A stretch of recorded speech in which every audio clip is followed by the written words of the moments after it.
రెండవది, కనీసం శాసనసభలో ప్రసంగమైన ప్రజల యొక్క సమస్యల్ని ప్రస్తావించడానికైనా అనుభవజ్ఞులైన చాలామంది శాసనసభ్యులు గతంలో చాలా సంవత్సరాలుగా మంత్రులుగా పనిచేసిన అనుభవం ఉండి ఉప ముఖ్యమంత్రులుగా పనిచేసిన అనుభవం ఉన్న వాళ్ళైన చర్చను ఒక మంచి సాంప్రదాయాన్ని నెలకొల్పడానికి ప్రారంభిస్తారేమో అని మేము అనుకున్నాం.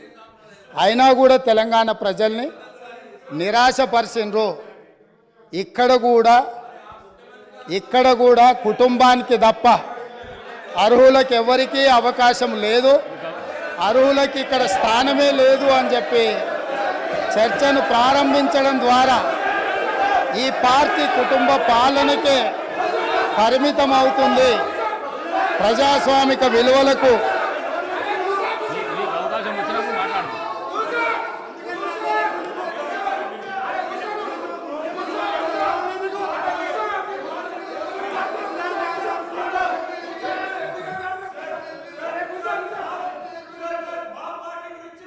Sir, Speaker